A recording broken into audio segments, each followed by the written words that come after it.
اعوذ باللہ من الشیطان الرجیم بسم اللہ الرحمن الرحیم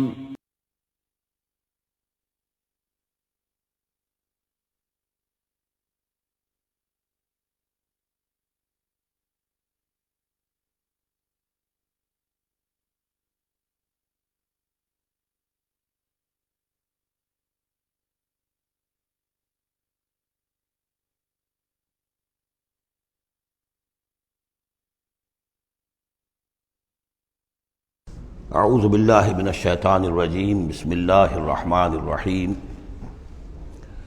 یا ایھا الذین آمنوا اذکروا اللہ ذکرا کثیرا وسبحوہ بکرۃ واصیلا هو الذی یصلی علیکم وملائکتہ لیخرجکم من الظلمات الی النور وکان بالمؤمنین رحیما صدق اللہ العظیم۔ اہل ایمان اللہ کا ذکر کیا کرو کثرت کے ساتھ۔ ذکر کثیر سے مراد کیا ہے؟ کہ انسان کسی بھی حال میں ہو اللہ کو یاد رکھے۔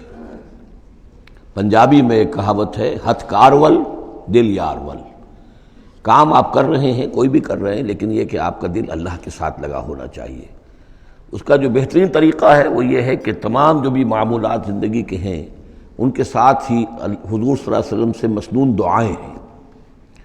گھر میں داخل ہو رہے ہیں تو دعا مانگیے، باہر نکل رہے ہیں تو دعا مانگیے، بازار میں داخل ہو رہے ہیں تو دعا مانگیے، بازار سے باہر آ رہے ہیں دعا مانگیے، بیت الخلاء میں داخل ہو رہے ہیں دعا ہے۔ لیکن آپ کام بھی کر رہے ہیں ساتھ کے ساتھ، کوئی اضافی وقت آپ کا نہیں لگ رہا ہے، لیکن اس میں یہ ہے کہ آپ کا اللہ کے ساتھ ایک رشتہ قائم رہے۔ باقی یہ کہ قرآن سب سے بڑا ذکر ہے، پھر نماز، یہ تو ہم پڑھ چکے ہیں 21ویں پارے کی پہلی آیت، وَاتْلُ مَا أُوحِيَ إِلَيْكَ مِنَ الْكِتَابِ وَأَقِمِ الصَّلَاةَ إِنَّ الصَّلَاةَ تَنْهَىٰ عَنِ الْفَحْشَاءِ وَالْمُنكَرِ وَلَذِكْرُ اللَّهِ أَكْبَرُ۔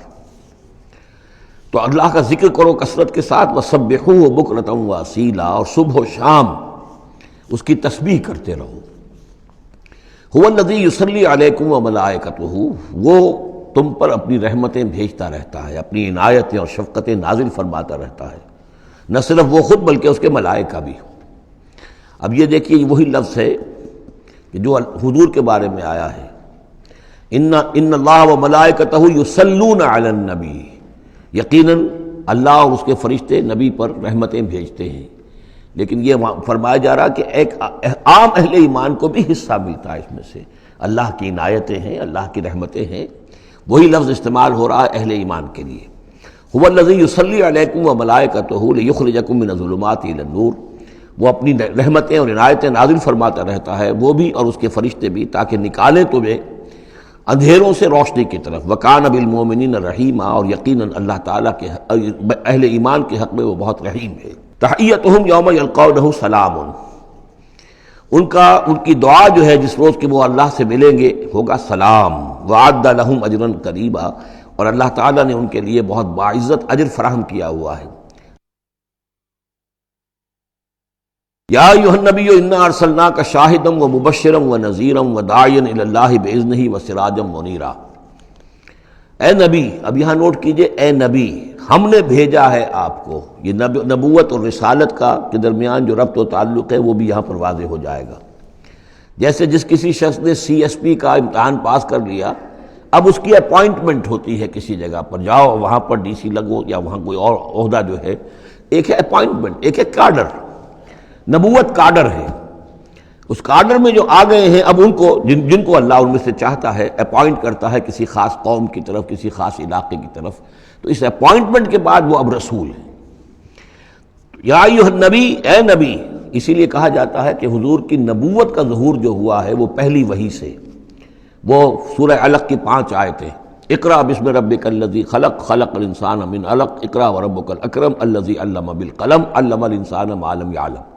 اب ان 5 آیتوں میں کہیں تبلیغ کا حکم نہیں ہے، یہاں سے نبوت کا تو آغاز ہو گیا، لیکن یہ کہ رسالت کا آغاز ہوا ہے جب آپ کو تبلیغ کا حکم آیا، یا ایھا المدثر قم فانذر وربک فکبر۔ اب یہاں سے رسالت کا آغاز ہوا، تو نبوت اور رسالت کے اس فرق کو ذہن میں رکھیں۔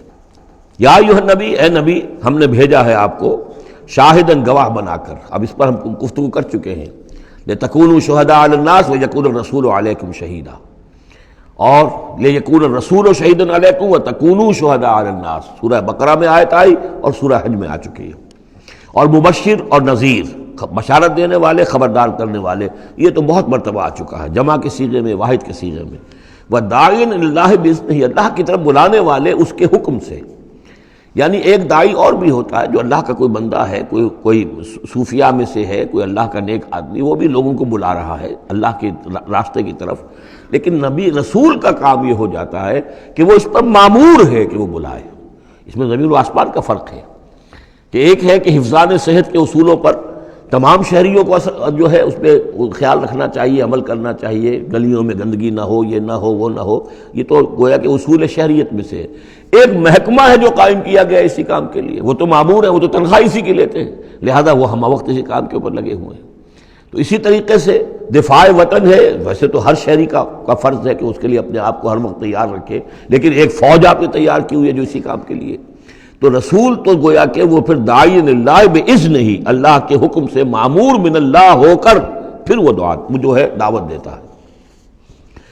وَسِرَاجًا مُنِيرًا، اور آپ کو ایک بہت روشن چراغ بنا دیا، چراغ ہدایت۔ وَبَشِّرِ الْمُؤْمِنِينَ بِأَنَّ لَهُم مِّنَ اللَّهِ فَضْلًا كَبِيرًا، اور اہل ایمان کو آپ بشارت دے دیجئے کہ ان کے لیے اللہ کی طرف سے بہت بڑا فضل ہے۔ وَلَا تُطِعِ الْكَافِرِينَ وَالْمُنَافِقِينَ وَدَعْ أَذَاهُمْ، اور آپ ان کافروں اور منافقوں کی باتیں نہ مانیے، ان کی طرف دھیان بھی مت دیجیے۔ وَدَعْ أَذَاهُمْ، اور وہ جو کچھ بھی اذیت آپ کو دینا چاہ رہے ہیں، تکلیف پہنچا رہے ہیں، کوفت پہنچا رہے ہیں، دفع کیجیے ان کی ایذاؤں کو۔ وَتَوَکَّلْ عَلَى اللَّهِ، اللہ تعالیٰ پر توکل کیجیے۔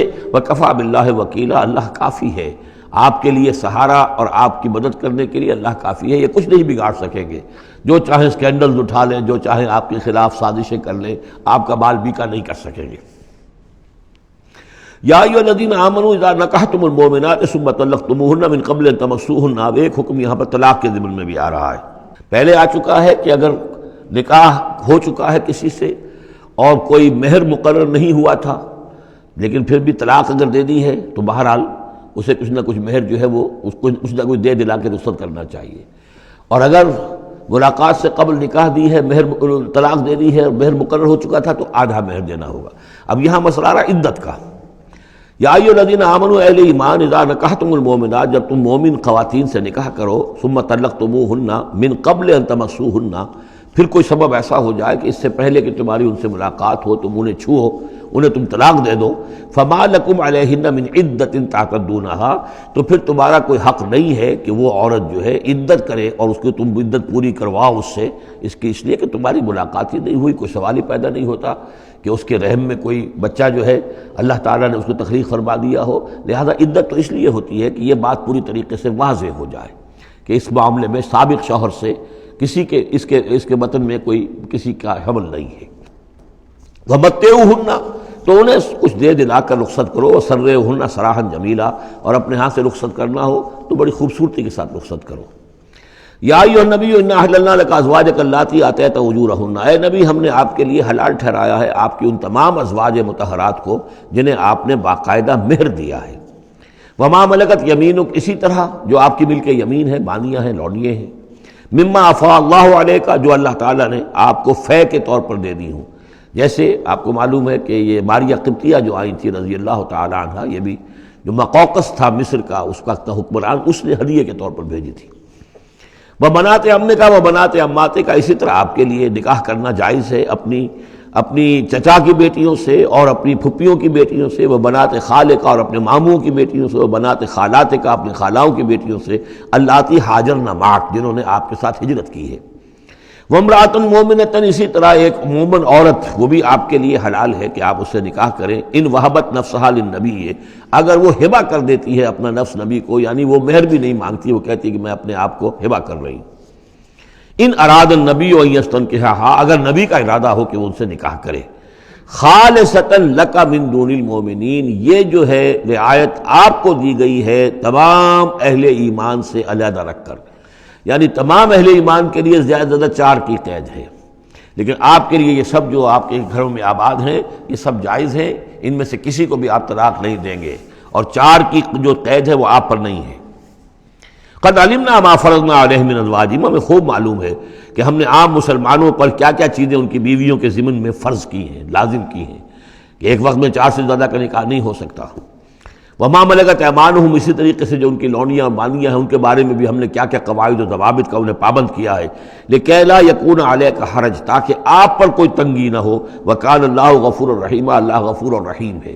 اصل میں حضور کا جو تعدد ازدواج کا معاملہ اس میں کئی مصلحتیں تھیں۔ ایک مصلحت تو یہ بھی تھی، مثلا یہ کہ حضرت عائشہ صدیقہ رضی اللہ تعالی عنہ سے نکاح کی تو مصلحت سب سے بڑی یہ سامنے آتی ہے کہ ان کا وہ بیوہ ہو گئی ہیں جبکہ ابھی جوان تھی، وہ 18 برس کی عمر تھی جبکہ بیوہ ہو گئی ہیں، لیکن انہیں پھر طویل وقت ملا ہے، وہ معلمہ امت بن گئی ہیں۔ خواتین کے لیے تو وہی معلمہ ہیں، جو بھی زن و شو کے تعلقات ہوتے ہیں اس میں خواتین آ کر مسئلہ پوچھتی تھی تو ام المومنین صدیقہ رضی اللہ تعالیٰ انہیں بتاتی تھی۔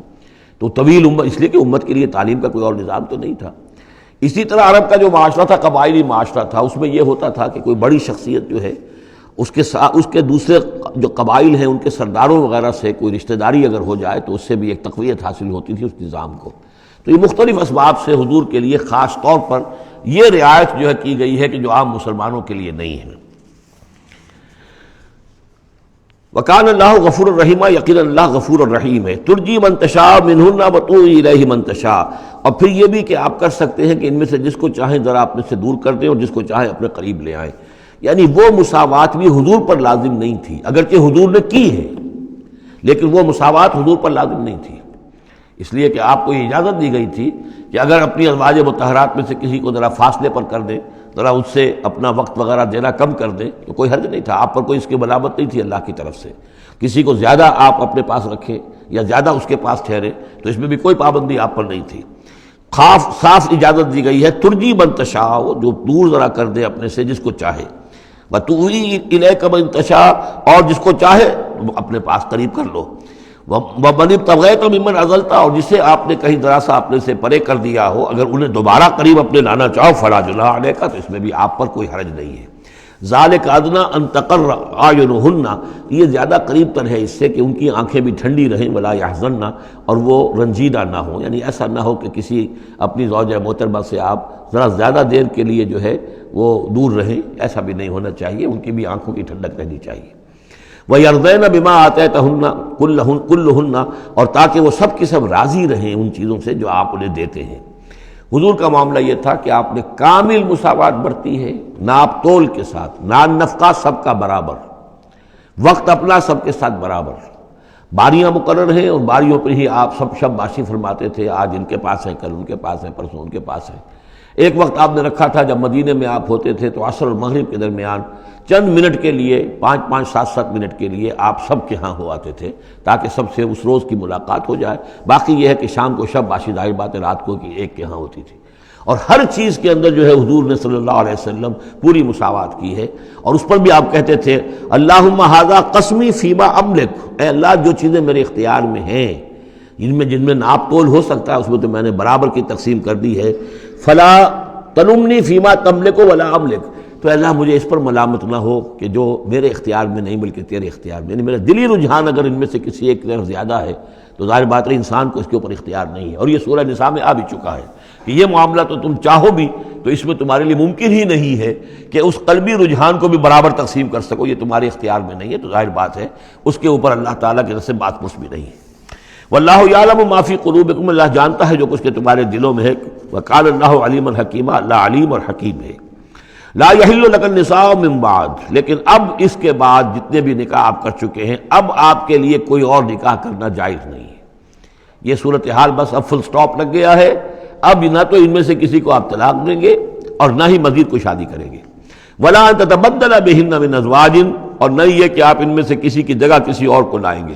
ولو اعجبک حسنہن، خواہ آپ کو وہ بہت پسند بھی آئی ہو، اگر کسی خاتون کی طرف آپ کی رغبت ہو بھی گئی ہو بربنائے طبع بشری، تو اب آپ کو مزید نکاح کی اجازت نہیں ہے۔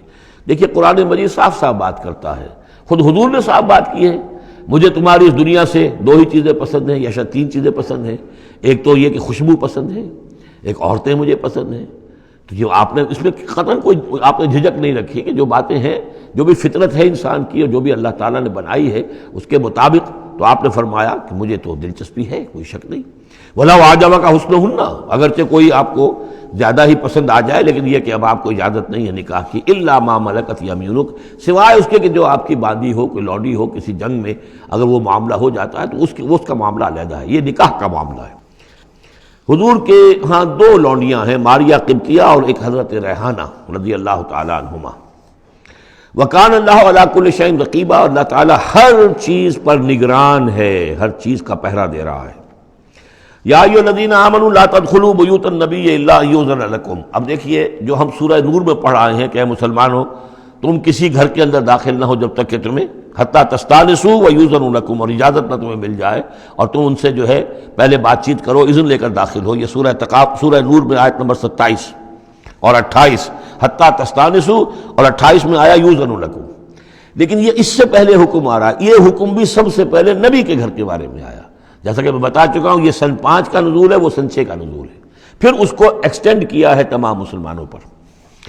یا ایھا الذین آمنوا، اہل ایمان مت داخل ہو جایا کرو نبی کے گھروں میں، الا ان یؤذن لکم، الا یہ کہ تمہیں اجازت دی جائے، الی طعام غیر ناظرین اناہ، کھانے کے لیے اگر تمہیں بلایا جائے تو ایسا نہ ہو کہ پہلے ہی جا کے دھرنا مار کر بیٹھ جاؤ کہ کھانا تیار ہو رہا ہے تو بیٹھے ہوئے وہاں. ولیکن اذا دعیتم فادخلوا، جب تمہیں بلایا جائے تب داخل ہو. فاذا طعمتم فانتشروا، جب کھانا کھا لو تو پھر وہاں سے منتشر ہو جاؤ، چلے جاؤ. ولا مستانسین لحدیث، اور وہاں بیٹھ نہ رہو وہ ڈیرا جما کر کے اب حضور کی باتیں سنیں گے، کچھ گفتگو ہوگی تو بیٹھے رہیں. ان ذالکم کان یؤذی النبی، یہ چیز نبی کے لیے ایذا کی باعث تھی، انہیں تکلیف پہنچا رہی تھی. وہی جو پرائیویسی ہے گھر کی، اب اس میں یہ ہے کہ کوئی آ گیا ہے اور دھرنا مار کے بیٹھا ہوا ہے، اور حضور کی مروت ہے، حضور شرافت کی وجہ سے کچھ کہہ بھی نہیں سکتے ہیں. اور ظاہر بات ہے وہ کوئی ایک کنال کے اور ایک ایکڑ کے گھر تو تھے نہیں، وہ چھوٹا سا کوئی ایک حجرہ ہے. اب اسی میں بعض اوقات ایسا ہوتا تھا کہ حضرت عائشہ کے حجرے میں کوئی شخص آ گیا ملنے کے لیے، اس نے اذن چاہا تو حضور نے بلا لیا تو حضرت عائشہ ذرا پیٹھ موڑ کر بیٹھ گئی، اپنی کمر ادھر کر دی، کوئی چادر اوپر لے لی، اور کہاں جگہ تھی وہاں پر. وہیں پر آ کر وہ شخص آ کے اپنی بات کرتا تھا، پھر چلا جاتا تھا. تو فرمایا کہ یہ چیزیں جو ہے یہ یقیناً تکلیف باعث بن رہی تھی. ان ذالکم کان یؤذی النبی فیستحیی منکم، تو وہ تو تم سے حیا کرتے ہیں، کہہ نہیں سکتے کچھ. واللہ لا یستحیی من الحق، اللہ کو حق کے بیان کرنے میں کوئی جھجک نہیں ہے. وَإِذَا سَأَلْتُمُوهُنَّ مَتَاعًا فَاسْأَلُوهُنَّ مِنْ وَرَاءِ حِجَاب. اب یہ پہلی مرتبہ لفظ حجاب آیا ہے قرآن میں. جب تمہیں نبی کی بیویوں سے کوئی چیز مانگنی ہو تو پردے کی اوٹ سے مانگو. یہ گویا کہ اس پردے اور حجاب کے لیے پہلا حکم آیا ہے کہ دروازوں کے اوپر پردے ڈال دیے جائیں، اور یہ کہ پردے کے پیچھے سے رو در رو ہو کر نہیں، ایک دوسرے کے آمنے سامنے ہو کر نہیں، پردے کے پیچھے سے مانگو. یہاں سے حجاب کا سلسلہ اب شروع ہوا. ذالک اطہر لقلوبکم وقلوبہن، یہی زیادہ پاکیزہ طرز عمل ہے تمہارے دلوں کے لیے بھی، ان کے دلوں کے لیے بھی. ظاہر بات ہے کہ مرد اور عورت کے درمیان جو بھی اللہ تعالیٰ نے رکھی ہے، کشش رکھی ہے، اب ان چیزوں میں بہتر یہی ہے کہ نگاہ ایک دوسرے پر نہ پڑے. وما کان لکم ان تؤذوا رسول اللہ، اور تمہارے لیے یہ بالکل جائز نہیں ہے کہ تم اللہ کے رسول کو ایذا پہنچاؤ. اصل میں اس مسئلے میں ایک بات اور بھی سمجھ لیجئے، حضور کے ساتھ معاملہ خاص بھی تھا. ایک تو یہ کہ یہ تمام اصلاحات ہیں جو تمام مسلمان معاشرے کے لیے ہیں، لیکن یہ کہ اس کے لیے چیریٹی بگنز ایٹ ہوم، پہلا کام جو شروع کیا گیا ہے وہ محمد رسول اللہ کے گھر سے. لیکن ایک دوسرا مسئلہ بھی ہے کہ جو منافق تھے اور ان میں سے جو شریر تھے وہ طاق میں رہتے تھے کہ کوئی اسکینڈل اٹھائیں حضور صلی اللہ علیہ وسلم کے گھر کے بارے میں.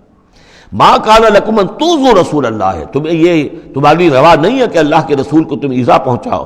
ولا ان تنکحوا ازواجہ من بعدہ ابدا، یہاں وہ روک لگا دی. اور نہ یہ جائز ہے تمہارے لیے کہ تم اس کی بیویوں سے ان کے بعد نکاح کرو کبھی بھی.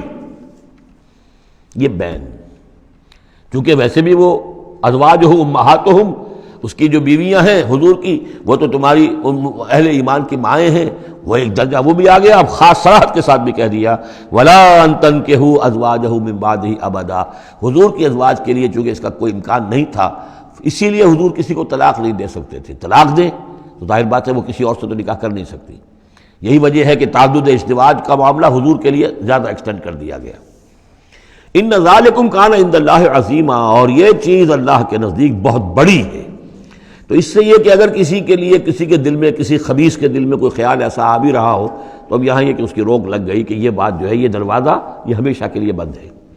ان تبدوا شیئا او تخفوہ فإن اللہ کان بکل شیء علیما، خواہ تم کسی چیز کو ظاہر کرو اور خواہ تم چھپاؤ، اللہ تعالیٰ تو ہر چیز کا علم رکھتا ہے. لا جناح علیکم علیہن فی آبائہن، اب یہ وہ حکم آ رہا ہے جو تفصیل سے آیا ہے بڑی، وہ تو اب ہم پڑھ چکے سورہ نساء میں، وہ بعد میں آیا ہے، یہ ذرا مختصر آ رہا ہے کہ گھر میں داخلے سے جن کو روک دیا گیا ہے کہ وہ گھر سے باہر کھڑے ہو کر مانگنے جو کچھ مانگنا ہے، گھر میں داخل نہیں ہو سکتے، اب اس میں استثناء کون کون ہے، کون گھر میں جا سکتا ہے، اندر جا سکتا ہے، زنانے میں کون جا سکتا ہے؟ لا جناح علیہن، کوئی حرج نہیں ہے نبی کی بیویوں پر، فی آبائہن، ان کے باپوں کے بارے میں، حضرت عمر آئیں حضرت حفصہ کے گھر میں کوئی رکاوٹ نہیں، حضرت ابو بکر آئیں حضرت عائشہ کے گھر میں کوئی رکاوٹ نہیں، ولا ابنائہن، نہ ان کے بیٹوں کے بارے میں، ولا اخوانہن، نہ ان کے بھائیوں کے بارے میں، ولا ابناء اخوانہن، نہ ان کے بھائیوں کے بیٹے یعنی بھتیجوں کا، ولا ابناء اخواتہن، اور نہ ان کی بہنوں کے بیٹے یعنی بھانجوں کا، ولا نسائہن، اور نہ ہی ان کی اپنی جان پہچان والی عورتوں کا، ولا ما ملکت ایمانکم، اور جو غلام یا جو لونیاں ہیں، اور اکثر و بیشتر ہاں اہل سنت کے نزدیک یہاں صرف لونیاں مراد ہیں، ان کے بارے میں ٹھیک ہے وہ گھر میں داخل ہوں۔ گویا کہ یہ جو تفصیلی آیت آئی ہے سورہ نساء میں، اس کا یہ نیوکلیس جو ہے جو شروع میں، وہ یہ ہے جو سورہ احزاب کے اندر، یہ مختصر ہے، مزید اس میں پوری فہرست کر کے اس کو مکمل کر دیا ہے کہ یہ ہے محرم، اور جو محرم ہے وہ محرمات ابدیہ ہیں، ان سے کبھی بھی کسی بھی حالت میں نکاح ہو ہی نہیں سکتا اس عورت کا۔ باقی یہ ہے جتنے بھی مرد ہیں وہ نامحرم ہیں، وہ باہر رہیں گے، کچھ چیز مانگنی ہے پردے کے اوٹ سے مانگیں گے، یہ ان کا معاملہ رہے گا، اور گھر میں داخل ہوں گے اگر تو عورت پردہ کرے گی، جیسے کہ حضرت عائشہ کا میں نے آپ کو طریقہ بتایا، یا اگر کہیں 2 کمرے ہیں تو عورت کسی اور کمرے میں جائے گی اور وہ جو ہے وہ کسی اور کمرے میں آئیں گے۔ یہ طریقہ ہے اسلامی معاشرت کا، مسلمانوں کی طرز رہائش کا۔ واتقین اللہ، اور اے نبی کی بیویوں ڈرتی رہو اللہ سے، ان اللہ کان علی کل شیء شہیدا، یقیناً اللہ تعالیٰ ہر چیز پر گواہ ہے۔ ان اللہ وملائکتہ یصلون علی النبی، اب یہ خاص طور پر لفظ وہی ہے، یصلی علیکم وملائکتہ، یہاں صرف ترتیب بدل گئی ہے۔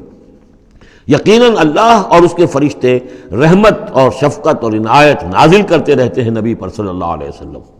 یا ایھا الذین آمنوا صلوا علیہ وسلموا تسلیما، اے ایمان کے دعوے دارو، اے ایمان لانے والو، تم بھی ان پر رحمت بھیجتے رہا کرو، اور تم بھی اللہ تعالیٰ سے دعا کرتے رہا کرو کہ اللہ ان کے اوپر اور درود بھیجے اور رحمت بھیجے۔ وسلموا تسلیما، انہیں سلام کیا کرو، ان کو سلام بھیجا کرو۔ ان الذین یؤذون اللہ ورسولہ، یقیناً وہ لوگ کہ جو ایذا پہنچاتے ہیں اللہ کو اور اس کے رسول کو، لعنہم اللہ فی الدنیا، اب یہ منافقین کا تذکرہ ہو رہا ہے اس سورہ مبارکہ میں، جیسا کہ مدنی صورتوں میں اکثر و بیشتر ہے۔ ان الذین یؤذون اللہ ورسولہ، بے شک وہ لوگ کہ جو ایذا پہنچاتے ہیں اللہ اور اس کے رسول کو، لعنہم اللہ فی الدنیا والآخرہ، تو لعنت اللہ نے ان پر لعنت کر دی ہے دنیا اور آخرت دونوں میں، وعد لہم عذابا مہینا، اور ان کے لیے ایک بڑا اہانت آمیز عذاب تیار کر رکھا ہے۔ والذین یؤذون المؤمنین والمؤمنات بغیر ما اکتسبوا، اور وہ لوگ کہ جو ایذا پہنچاتے ہیں مسلمان مردوں کو اور مسلمان عورتوں کو بغیر اس کے کہ انہوں نے کوئی گناہ کا ارتکاب کیا ہو، یعنی الزام لگاتے ہیں، سکینڈلز ہیں، خام خواہ کی تہمتیں ہیں اور قذف ہو رہا ہے، فقد احتملوا بہتانا و اسما مبینا، تو انہوں نے تو اپنے اوپر جھوٹ کا اور بہت بڑے گناہ کا بوجھ لے لیا ہے۔ ابھی یہاں پر قذف کی سزا نہیں آئی، قذف کا حکم جو ہے اس کی حد وہ پھر سورہ نور میں آ چکی ہے، وہ ہم پڑھ چکے ہیں، 80 درے لگائے جائیں، 80 کوڑے، اگر کوئی شخص کسی مسلمان خاتون کے اوپر زنا کا الزام لگائے اور پھر 4 گواہ پیش نہ کر سکے، 80 کوڑے لگیں گے۔ یا ایھا النبی قل لازواجک وبناتک ونساء، اب یہ پردے کا اگلا حکم آ رہا ہے۔ ایک تو یہ کہ گھر میں رہو، گھر پہ پردہ ہونا چاہیے، نامحرم پردے کی اوٹ سے بات کرے، جو بھی ضروری بات ہے وہ پردے کی اوٹ سے کرے، روح ہو کر نہ کرے۔ لیکن اب مسئلہ آتا ہے کہ عورت گھر سے باہر نکلے تو کیا ہو؟ آخر ظاہر بات ہے اگرچہ اصولی اعتبار سے عورت کا مقام اس کا گھر ہے، لیکن پھر بھی ضرورت ہو سکتی ہے وہ باہر جائے ضرورت کے تحت، تو اس میں کیا حکم ہے؟ یا ایھا النبی قل لازواجک وبناتک ونساء المؤمنین، اب یہاں پر دیکھیے ایکسٹینڈ کر رہے ہیں ترتیباً، اے نبی کہہ دیجئے اپنی بیویوں سے اور اپنی بیٹیوں سے اور اہل ایمان کی خواتین سے۔ یہ گویا کہ اب اصلاح کا دائرہ جو ہے نبی کے گھر سے نکل کر اب باہر آ رہا ہے تمام اہل ایمان کے لیے۔ کیا کہہ دیجئے؟ یدنین علیہن من جلابیبہن، وہ اپنے اوپر لٹکا لیا کریں اپنی بڑی چادروں کا ایک حصہ۔ دیکھیے جیسا کہ میں نے اس وقت بھی عرض کیا تھا سورہ جب ہم نور پڑھ رہے تھے کہ عرب میں لباس کا یہ اور خواتین کی لباس کا یہ 2 جز تھے، ایک اوڑھنی ہوتی تھی جو گھر میں اوڑھتی تھی، وہ جیسے اب بھی ہمارے اوڑھنی کا تصور ہے، اس کو کہتے ہیں خمار، اور خمرہن لفظ آیا ان کی جمع جو ہے خمرہن، ولیضربن بخمرہن علی جیوبہن، وہ اپنی ان اوڑھنیوں کا بکل مار لیا کریں اپنے سینوں پر. یہ گھر کے اندر ہوگا. باہر جب نکلتی تھی تو بڑی چادر لے لیتی تھی، اور جو جتنی شریف گھرانے کی ہوتی تھی اتنی ہی وہ اپنے آپ کو اس میں لپیٹ لیتی تھی، لیکن چہرے کے اوپر نہیں ڈالتی تھی. یہاں اس میں صرف یہ اضافہ کیا گیا ہے کہ اس کا ایک حصہ اپنے چہروں پر لٹکا لیا کریں. یہاں سے نقاب کا تصور پیدا ہوا ہے، جو ہمارے ہاں بعض جگہ پر جو ہے خاص طور پہ فرنٹیئر کے علاقے میں اب بھی ہے، وہ چادر لیتی ہیں خواتین، لیکن چادر کا جو حصہ ہے وہ ان کے چہرے کے آگے آیا ہوا ہوتا ہے. یا یہ کہ کسی طریقے سے بس صرف ایک آنکھ کھول کر، خاص طور پر ایران کے اندر اس کا بڑا رواج ہے، ان کو میں نے دیکھا ہے کہ یہ جو ہے اس قدر ایک چادر میں، بڑی چادر میں لپٹی ہوئی ہوتی ہیں دیہاتی خواتین. شہروں کے اندر تو نقشہ ذرا کچھ مختلف ہے. اب وہاں پہ چونکہ یہ بات تقریباً انہوں نے طے کر دی ہے کہ چہرے کا پردہ نہیں ہے، حالانکہ یہ غلط ہے. قرآن میں چہرے کا پردہ ہے. اس حوالے سے وہ جو کہا گیا کہ پردے کی اوٹ سے ان سے بات کی جائے یا مانگا جائے، تو آخری اس کا مطلب یہ کہ چہرہ ہی تو ہے نا جس کو روکا جا رہا ہے. باقی گھر میں جو ازواج مطہرات بغیر لباس کے تو نہیں تھی معاذ اللہ، لیکن یہ کہ چہرے ہی کے پردے کے لیے کہا ہے کہ فَصَلُوهُنَّ مِن وَرَاءِ حجاب، اور حجاب کا لفظ چل رہا ہے اسی کے لیے. لیکن یہ کہ اب یہ حکم دیا گیا کہ آپ ایک چادر کو، جو چادر لے کے آپ نکلتی ہی ہیں باہر، جو بھی شریف خواتین ہیں، وہ چادر کو ذرا اپنے چہروں کے اوپر لٹکا لیا کریں. یہ جلباب کہلاتا تھا، بڑی چادر جو لے کر نکلتے تھے. تو ایک ہے خمار، اوڑھنی، جس کی جمع ہے خمرہن، خمر. ایک ہے جلباب، بڑی چادر، جس کی جمع ہے جلابیب، جلابیبہن. وہ اپنی بڑی چادروں کا ایک حصہ اپنے سامنے لٹکا لیا کرے چہرے کے. ذالک ادنی ان یعرفنا، یہ بہتر ہے اور نزدیک تر ہے اس سے کہ ان کو پہچان لیا جائے کہ یہ شریف گھرانے کی خواتین ہیں. کیونکہ وہاں لونڈیاں باندیاں جو ہوتی تھیں ان کے ہاں وہ رواج نہیں تھا. ابھی یہ جو گھر کی خاندانی خواتین ہیں ان کے ساتھ یہ بات شروع کی جا رہی ہے. فلا یؤذین، تو انہیں کوئی ایذا نہ پہنچائی جائے. وکان اللہ غفور الرحیم، اور یقینا اللہ غفور الرحیم ہے. لئن لم ينتهِ المنافقون، اگر یہ منافق باز نہ آئے، والذین فی قلوبہم مرض، اور وہ جن کے دلوں میں روگ ہے، والمرجفون فی المدینہ، اور وہ لوگ کہ جو سنسنی پیدا کرتے ہیں مدینے کے اندر، ایسی خبریں اسکینڈلائز کر کے اور سنسنی پیدا کرتے ہیں کہ یہ بات ہو گئی، فلاں نے یہ کہہ دیا، فلاں نے یہ تہمت لگا دی. لنغرینک، اگر یہ باز نہ آئے تو اے نبی پھر ہم آپ کو اکسا دیں گے، آپ کو اجازت دے دیں گے کہ آپ ان کے خلاف کوئی اقدام کریں. لنغرینک بہم، ہم ان کے اوپر حملہ کرنے کی اور ان کو سزا دینے کے لیے آپ کو کھلی چھوٹ دے دیں گے. ثم لا یجاورونک فیہا الا قلیلا، پھر یہ شہر مدینہ کے اندر آپ کے پڑوسی بن کر نہیں رہ سکیں گے مگر یہ تھوڑا سا وقت جو یہ گزار رہے ہیں. ملعونین، ان پر پھٹکار ہے. اینما ثقفوا اخذوا وقتلوا تقتیلا، جہاں بھی یہ پائے جائیں، پکڑے جائیں اور قتل کیے جائیں، ٹکڑے کر دیے جائیں. لیکن یہ وہ حکم جو ہے یہ ایک اللہ تعالیٰ کی بیزاری اور شدت ناراضگی کا مظہر ہے. لیکن منافقین کے اعتبار سے کبھی اس طرح کا کوئی اقدام حضور کی سیرت میں ثابت نہیں ہے. سنت اللہ فی الذین خلوا من قبل، یہ اللہ کی سنت ہے، اللہ کا طریقہ ہے، اللہ کا قانون ہے. یہ ان قوموں کے بارے میں، امتوں کے بارے میں بھی جو پہلے گزر چکی ہیں.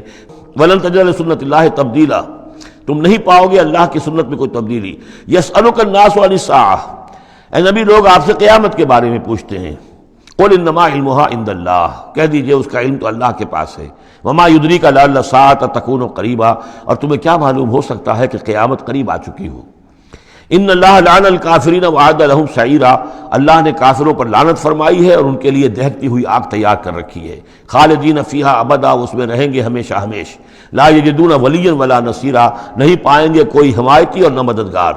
یوم تقلب وجوہہم فی النار، جس دن کے وہ اوندھے کر دیے جائیں گے آگ میں. یقولون یا لیتنا اطعنا اللہ واطعنا رسولا، اس وقت کہیں گے کہ ہائے کاش کہ ہم نے اطاعت کی ہوتی اللہ کی اور اطاعت کی ہوتی اس کے رسول کی. وقالوا ربنا انا اطعنا سادتنا وکبراءنا فاضلونا السبیل، وہ کہیں گے اے اللہ ہم نے تو اپنے سرداروں اور اپنے جو بڑے چودھری تھے ان کی اطاعت ہم نے کی، ان کا کہنا مانا، ان کے کہے پر چلے، بس انہوں نے ہمیں صحیح راستے سے بھٹکا دیا. ربنا آتہم ضعفین من العذاب، اے اللہ ان کو دگنا عذاب دے. ولعنہم لعنا کبیرا، اور ان پر لعنت فرما بہت ہی بڑی لعنت. یا ایھا الذین آمنوا لا تکونوا کالذین آذوا موسیٰ وبرأہ اللہ مما قالوا، اہل ایمان ان لوگوں کے مانند نہ ہو جاؤ کہ جنہوں نے موسیٰ کو اذیت دی تھی. دیکھیں موسیٰ کو ایک اذیت تو وہ تھی جو ہم سورہ مائدہ میں پڑھائے ہیں کہ جب موسیٰ نے کہا علیہ الصلوۃ والسلام کہ اب اللہ کی راہ میں جنگ کرو، اور پوری قوم نے انکار کر دیا. ظاہر بات ہے کہ جو آپ پر بیزاری طاری ہوئی جس پر آپ نے کہا کہ رب انی لا املک الا نفسی واخی فافرق بیننا و بین القوم الفاسقین، تو اس سے اندازہ ہو رہا ہے کس قدر آپ کو تکلیف پہنچی ہے۔ ایک بات روایات میں آتا ہے کہ آپ پر کچھ جسمانی عیب بھی لگایا گیا تھا، وہ اپنی حیا اور شرم کی وجہ سے وہ اپنا لباس جو ہے وہ خاص طور پر اکثر و بیشتر کبھی بھی آپ عریان نہیں ہوتے تھے، جو ان کے ہاں جو رواج تھا ان میں یہ ہے کہ اتنا لحاظ نہیں رکھتے تھے، لیکن یہ کہ اب انہوں نے یہ کہنا شروع کر دیا کہ کوئی عیب ہے ان کے اندر جسمانی طور پر جس کی وجہ سے یہ اتنے شرم اور حیا کا مظاہرہ کرتے ہیں۔ بہرحال اللہ تعالیٰ نے اس کے لیے ایک سبیل پیدا کی، ایک لمبا قصہ ہے کہ جو احادیث میں موجود ہے۔ تو فرمایا تو اب یہ ہے ذاتی قسم کی ایذا، اور میں سمجھتا ہوں کہ وہ حدیث جو اندر جو واقع ہے وہ صحیح ہے، اس لیے کہ یہاں بھی ذاتی قسم کی ایذا ہے جس کا تذکرہ ہو رہا ہے کہ حضور کو حضور کے ازواج مطہرات کے حوالے سے کوئی اس طرح کا سکینڈل اٹھا کر جو ہے تو تکلیف، جیسے کہ سورہ نور میں ہم پڑھ آئے ہیں کہ کس قدر دن آپ پر سخت گزرے ہیں وہ، جبکہ حضور حضرت عائشہ پر جو ہے وہ تہمت لگائی گئی تھی۔ تو یا ایھا الذین آمنوا لا تکونوا کالذین آذوا موسیٰ، ان لوگوں کے معنی نہ بن جاؤ کہ جنہوں نے موسیٰ کو اذیت دی تھی، فبرأہ اللہ مما قالوا، تو اللہ تعالیٰ نے انہیں بری ثابت کیا، ان کی ثابت کر دیا کہ ان میں وہ عیب نہیں ہے جو انہوں نے ان پر لگایا تھا۔ وکان عند اللہ وجیہا، اور وہ تو اللہ کے نزدیک بہت وجیح انسان تھے، صاحب حیثیت، صاحب وجاہت۔ یا ایھا الذین آمنوا اتقوا اللہ وقولوا قولا سدیدا، اہل ایمان اللہ کا تقوی اختیار کرو اور بات کرو سیدھی، خاص طور پر یہ گھریلو زندگی کے اندر چونکہ یہ معاملات ہو رہے ہیں تو یہ کہ گھریلو زندگی میں خاص طور پر انسان جو ہے زبان کا استعمال جو ہے اس میں محتاط رہے۔ یصلح لکم اعمالکم، اللہ تعالیٰ تمہارے سارے اعمال درست کر دے گا، ویغفر لکم ذنوبکم، اور اگر کبھی کسی نسیان یا کسی جذبات کے رو میں کوئی غلطی ہو جائے گی تو اللہ تعالیٰ تمہاری خطائیں بخش بھی دے گا۔ وَمَن يُطِعِ اللَّهَ وَرَسُولَهُ فَقَدْ فَازَ فَوْزًا عَظِيمًا، اور جو کوئی بھی اللہ اور اس کے رسول کی اطاعت پر کاربند ہو گیا اس نے تو بہت بڑی کامیابی حاصل کر لی۔ یہ دو آیتیں جو ہیں، یا ایھا الذین آمنوا اتقوا اللہ وقولوا قولا سدیدا یصلح لکم اعمالکم ویغفر لکم ذنوبکم ومن یطع اللہ ورسولہ فقد فاز فوزا عظیما، یہ بھی حضور نے خطبہ نکاح میں شامل کی تھی، جیسے سورہ نساء کی پہلی آیت، یا ایھا الناس اتقوا ربکم الذی خلقکم من نفس واحدۃ وخلق منها زوجها وبث منہما رجالا کثیرا ونساء واتقوا اللہ الذی تساءلون به والارحام ان اللہ کان علیکم رقیبا، ایک وہ آیت، دو یہ، اور ایک آیت سورہ آل عمران کی، یا ایھا الذین آمنوا اتقوا اللہ حق تقاتہ ولا تموتن الا وانتم مسلمون۔ انا عرضنا الامانۃ علی السماوات والارض والجبال، ہم نے امانت کو پیش کیا آسمانوں پر اور زمین پر اور پہاڑوں پر، فابین ان یحملنها، تو ان سب نے انکار کر دیا اس کو اٹھانے سے، واشفقن منها، اور اس سے ڈر گئے، وحملها الانسان، انسان نے اسے اٹھا لیا، انہ کان ظلوما جہولا، یقیناً وہ نادان بھی تھا اور ظالم بھی تھا، یعنی اپنے آپ پر ظلم کیا اتنی بڑی امانت سنبھال کر۔ اب یہ امانت کون سی ہے، اس پر بہت سے اقوال ہیں تفسیری، اب ظاہر بات ہے کہ یہاں ان میں سے کون سا کہ کیا دلیل ہے، کسی کے حق میں کیا دلیل ہے، میں جس کو رد کر رہا ہوں کیوں کر رہا ہوں اس کا موقع نہیں ہے، لیکن میرے نزدیک اور مجھے اس پر جزم ہے، پوری طریقے سے وثوق ہے، اس امانت سے مراد ہے روح، یہ عالم امر کی شے ہے، اور لا کر عالم خلق، یہ ہمارا وجود حیوانی جو ہے یہ عالم خلق کی شے ہے، عالم امر کی شے کو بطور امانت عالم خلق کے اس وجود کے اندر امانت کے طور پر رکھا گیا ہے، یہ اللہ کی امانت ہے، وَنَفَخْتُ فِيهِ مِن رُوحِي، اپنی روح میں سے پھونک دو تمہارے اندر، تو یہ ہے امانت، بہت عظیم امانت ہے۔ عالم امر میں آپ کو بتا چکا ہوں صرف فرشتے اور ارواح انسانیہ، یہ عالم امر کی چیز ہے، انہی کی جو کمیونیکیشن ہے وہی اس کو بھی امر کہا گیا ہے، عالم امر کی شے ہے۔ باقی جتنے بھی ہیں یہ جنات ہوں یا جو بھی حیوانات ہیں، ہمارا بھی جو جسد حیوانی ہے وہ جو ہے عالم خلق کی شے ہے، اور یہی شے ہے اصل میں وہی جس کی بنا پر کہ انسان مسجود ملائک بنا ہے، یہ جو روح ہے اسی کی بنا پر مسجود ملائک ہے، اسی کے بنا پر خلافت ملی ہے، اسی کے بنا پر وحی کا یہ محبت بنا ہے کہ وحی اس کو آ سکتی ہے، جنات کے ہاں وحی نہیں ہے، ان میں روح نہیں ہے، وحی نہیں ہے، کوئی نبی جنات میں نہیں بھیجا گیا، بلکہ انسانوں ہی میں جو نبی آئے انہی کی پیروی جو ہے وہ جنات بھی کرتے رہے۔ اور یہ جو روح کے بھوکے جانے سے پہلے یہ کیفیت تھی، وہ تھا ظلوم اور جہول، یہ میں سمجھتا ہوں کہ انسان کا جو حیوانی وجود ہے جو میں نے کئی مرتبہ اس سے پہلے بیان کیا، اس میں تو کمزوری ہے، خلق الانسان من عجل، خلق الانسان ضعیفا، انسان جو ہے وہ تو اس کی فطرت، اس کی خلقت کے اندر جلدی عجلت پسندی بھی ہے، انسان کمزور پیدا کیا گیا ہے، یہاں ظلوم اور جہول کہا جا رہا ہے۔ اگر تو صرف حیوان انسان ہوتا اور اس میں روح خداوندی نہ پھونکی گئی ہوتی تو ظلوم اور جہول تھا، لیکن روح خداوندی پھونکے جانے کے بعد اب صورت وہ نہیں ہے، اسی لیے فرمایا گیا والتین والزیتون وطور سینین وہذا البلد الامین لقد خلقنا الانسان فی احسن تقویم ثم رددناہ اسفل سافلین۔ ہم نے پیدا کیا انسان کو تو سب سے پہلے پیدا کیا تھا ارواح کی شکل میں، وہ احسن تقویم بلند ترین رتبے کی شے، لیکن پھر اسے لوٹا دیا ہے نچلوں میں سب سے نیچے، یعنی جنات سے بھی نیچے چلا گیا انسان۔ کیوں چلا گیا؟ کہ اس کا یہ جسد حیوانی جو ہے ان سے کمتر ہے، اس میں یہ ڈال دی گئی روح۔ تو یہ ہے وہ امانت میرے نزدیک، واللہ عالم۔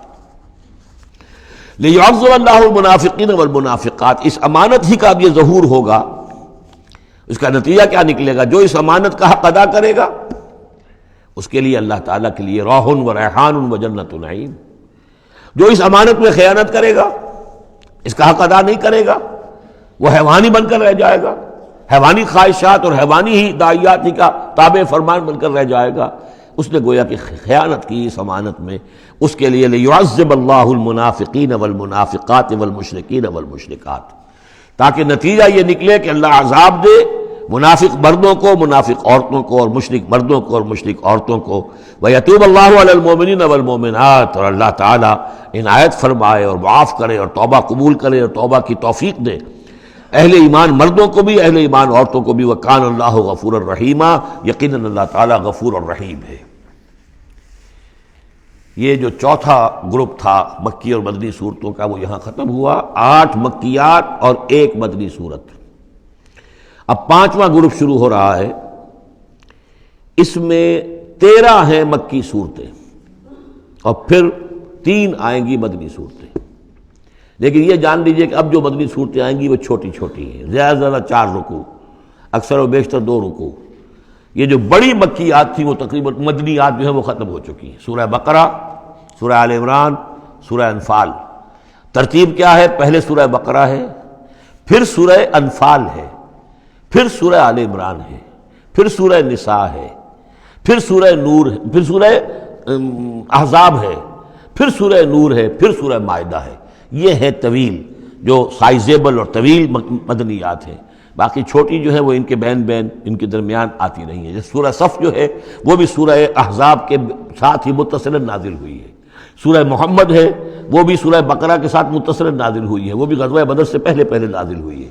تو چھوٹی صورتوں کا معاملہ جو ہے وہ علیحدہ ہو جائے گا، لیکن یہ کہ عام بڑی صورتوں کی ترتیب یہ ہے البقرہ اور پھر انفال، پھر آل عمران، پھر نساء، پھر یہ جو ہم نے ابھی ختم کی احزاب، اور پھر نور اور پھر مائدہ۔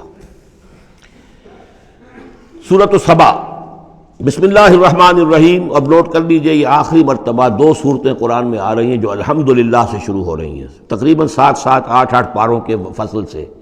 سورہ فاتحہ الحمد سے شروع ہوئی، الحمدللہ رب العالمین الرحمن الرحیم۔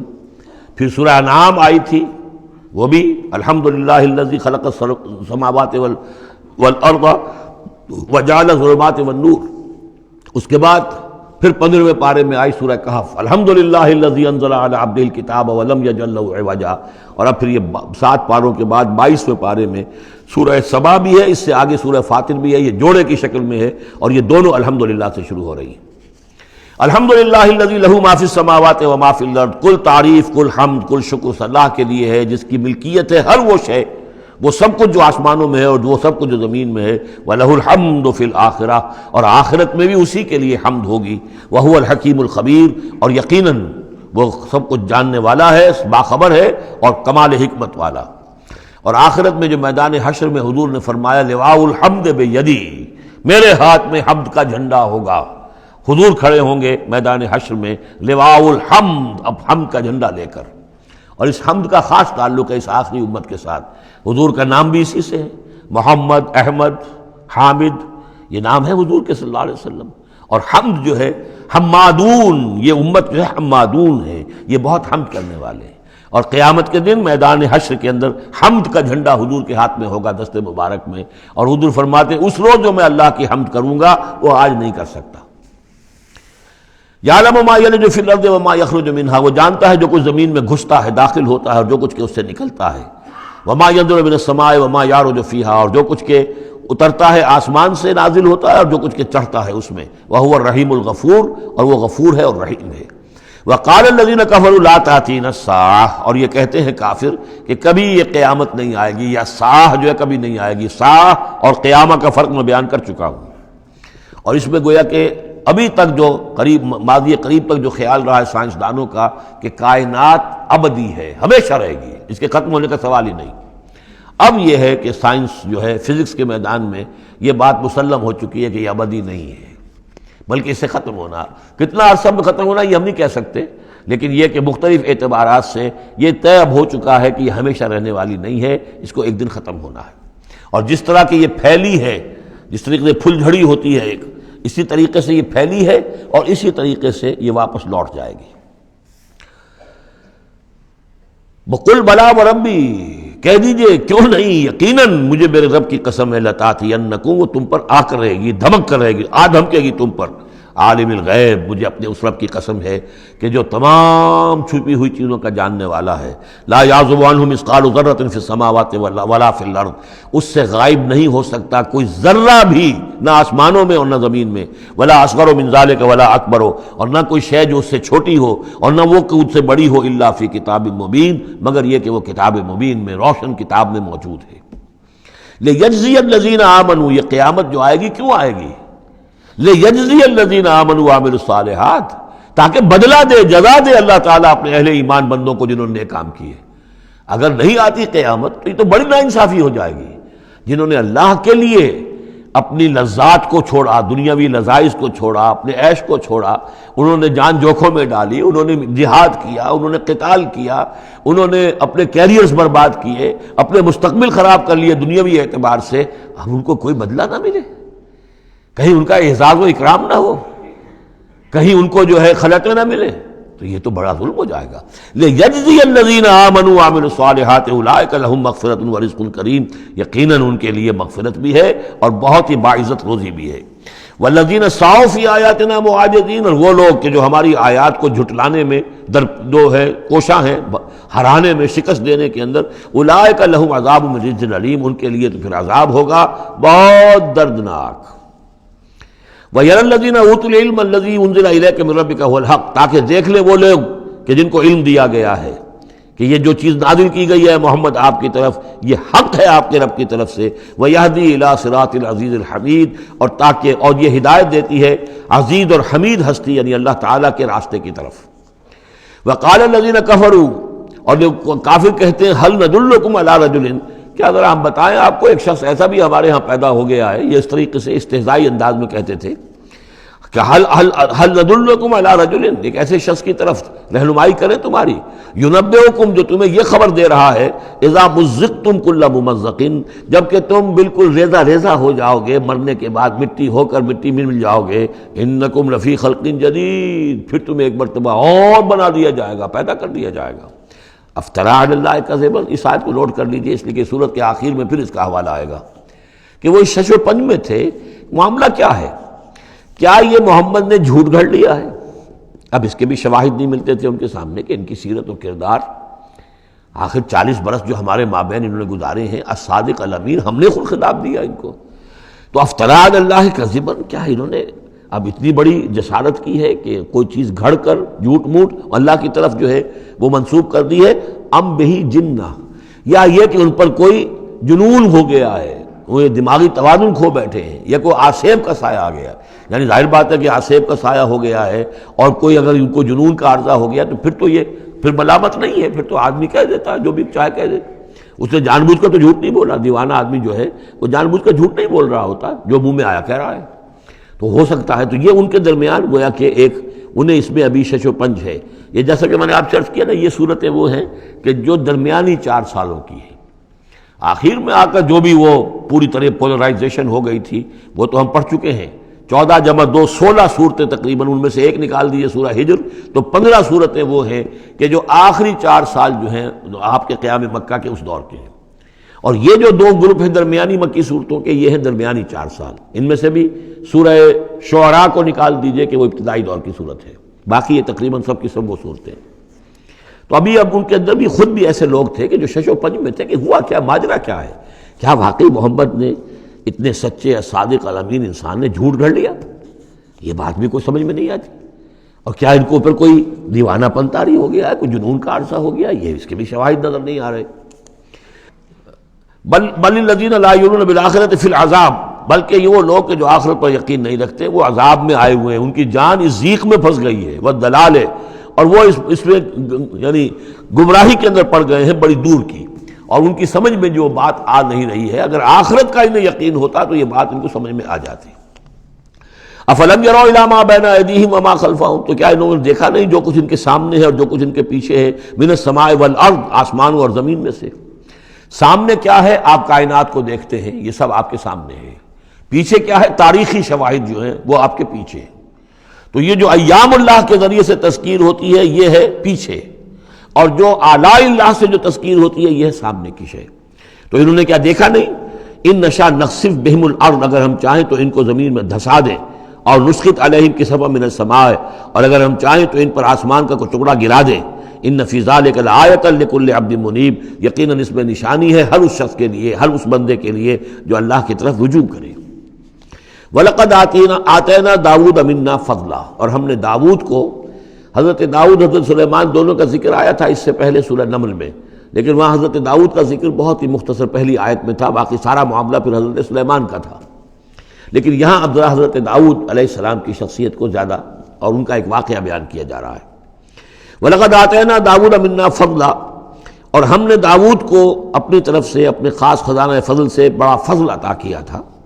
یا جبال اوبی معہ والطیر، اور ہم نے حکم دے دیا تھا پہاڑوں کو بھی اور پرندوں کو بھی کہ ان کے ساتھ آواز میں آواز ملا کر حمد کے ترانوں میں ان کے ساتھ شامل ہو جائیں. یہ تعویب کہتے ہیں ترجیح، لوٹانا. جیسے کہ کسی وقت کوئی گانا ہو رہا ہے تو گانے میں کوئی ایک بول ہوتا ہے جو بار بار آتا ہے، اور یہ کہ اس کو پھر بہت سے لوگ مل کر گاتے ہیں. کوئی ایک گانے والا ہے یا گانے والی ہے، عام گانا مین تو اس کا ہے، لیکن کوئی درمیان میں ایسی چیز آتی ہے کہ جس کو وہ سب کے سب مل کر آواز میں پھر اس کو دہراتے ہیں. یہ ہے تعویب. تو اللہ تعالیٰ نے حکم دے دیا تھا یا جبال ہو، اے پہاڑ، اور اوبی معہ، اس کے ساتھ تم اپنی آواز ملاؤ اور اس کے ساتھ اس ترانہ حمد میں شریک ہو جاؤ. والطیر، اور اے پرندو تم بھی. وَعَلَنَّا لَهُ الْحَدِيدَ، اور ہم نے اس کے لیے نرم کر دیا لوہے کو. ان اعمل سابغات، کہ اے داؤد ہم نے تمہیں یہ کام سکھا دیا ہے، لوہا تمہارے لیے آسان کر دیا، نرم کر دیا ہے، اب اس سے بناؤ زرہیں کشادہ.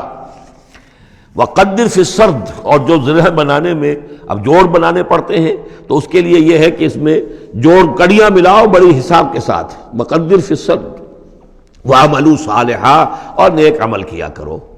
انی بما تعملون بصیر، یقیناً ہم جو کچھ تم کر رہے ہو اسے دیکھ رہے ہیں. وَلِسُلَيْمَانَ الرِّيحُ غُدُوُّهَا شَهْرٌ وَرَوَاحُهَا شَهْرٌ، اور ہم نے ریحا، وَلِسُلَيْمَانَ الرِّيحَ، اور ہم نے حکم دے دیا تھا ہوا کو اور مسخر کر دیا تھا سلیمان کے لیے کہ صبح کو وہ چلتی تھی تو 1 مہینے کی مسافت تک حضرت سلیمان کو لے جاتی تھی. یعنی عام حالات میں جو ان کا اس زمانے کے جو بھی ٹرانسپورٹ کے اور جو بھی مینز آف کمیونیکیشن تھے، تو 1 مہینے میں جو مسافت طے ہو سکتی تھی وہ تیز ہوا جو حضرت سلیمان کے حکم سے چلتی تھی تو صبح کے وقت وہ صرف ایک صبح میں وہ اتنی دور تک سفر کرا دیتی تھی. وَرَوَاحُهَا شَهْرٌ، اور اسی طریقے سے شام کی منزل بھی 1 مہینے کی مسافت. وَأَصَلْنَا لَهُ عَيْنَ الْقِطْرِ، اور ہم نے اس کے لیے جاری کر دیا تھا ایک چشمہ پگھلے ہوئے تانبے کا.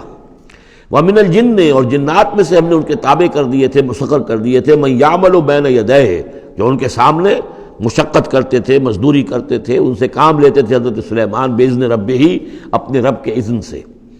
وَمَن يَزِغْ مِنْهُمْ عَنْ أَمْرِنَا، اور جو کوئی بھی ان میں سے ہمارے حکم سے کوئی سرتابی کرتا تھا، ٹیڑھا ہوتا تھا، نُذِقْهُ مِنْ عَذَابِ السَّعِيرِ، ہم اس کو عذاب چکھاتے تھے، بہت جلا دینے والا عذاب. یعملون لہ، اور یہ شیاطین، یہ جن جو کیا کرتے تھے ان کے لیے، یعملون لہ ما یشاء، ہر عمل کرتے تھے اور وہ چیزیں بناتے تھے جو وہ چاہتے تھے. من محاریب، بڑی بڑی عمارتیں بناتے تھے.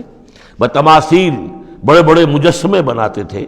اب یہ تماثیل کا بنانا جو ہے شریعت محمدی میں حرام ہو چکا ہے، لیکن یہ کہ معلوم ہوتا ہے کہ اس وقت تک اس کے اندر حرمت نہیں تھی. جفان کا جواب، اتنے بڑے بڑے کڑھائے ہوتے تھے لگن کہ جیسے کہ وہ تالاب ہیں، اور قدور الراسیات، اور اتنی بڑی دیگیں ہوتی تھی جو ہل نہیں سکتی کہیں، بس وہ مستقل طور پر چولہوں کے اوپر رکھ دی گئی تھی۔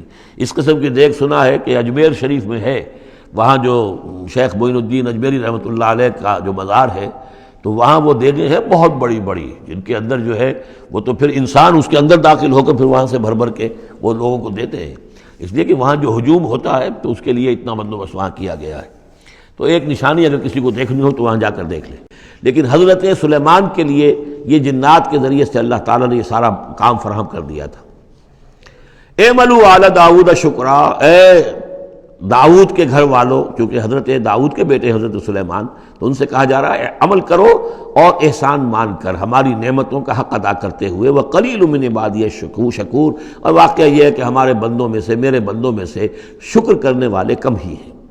فلما قضینا علیہ الموت، جب ہم نے ان پر موت طاری کر دی، ما دلہم علی موتہ، تو ان جنات کو اس کی موت کی خبر نہ ہو سکی، نہیں مطلع کیا اس کی موت پر جنات کو، الا دابۃ الارض، مگر یہ جو گھن ہے دیمک، اس نے، زمین کا کیڑا، تاکل من سأتہ، کہ وہ کھا گیا اس کو، اس کی وہ جو عصا تھا، وہ جان قبض ہو چکی ہے، انتقال کر گئے، لیکن وہ کھڑے رہے وہاں پر، اور جب وہ عصا جو ہے وہ دیمک چٹ کر گئی اور وہ عصا گرا، ٹوٹا، اور پھر حضرت جو سلیمان کی جو کا جسد جو ہے وہ گرا، تو انہیں معلوم ہوا۔ فلما خرّا، تو جب وہ گر پڑے، تبینت الجن، تو اب معلوم ہو گیا جنات کو، اللہ کانوا یعلمون الغیب، اگر انہیں علم غیب حاصل ہوتا، ما لبثوا فی العذاب المہین، تو وہ اس عذاب مہین میں نہ رہتے اتنے عرصے تک۔ وہ یہی سمجھ رہے تھے کہ یہ کھڑے ہوئے ہیں سلیمان، لہذا جو بھی کام لگا رکھا ہے وہ کام کر رہے ہیں۔ لقد کان لسبأ فی مسکنہم آیہ، اسی طرح قوم سبا کے لیے بھی ان کے مسکن میں، ان کے وطن میں ہماری ایک نشانی تھی۔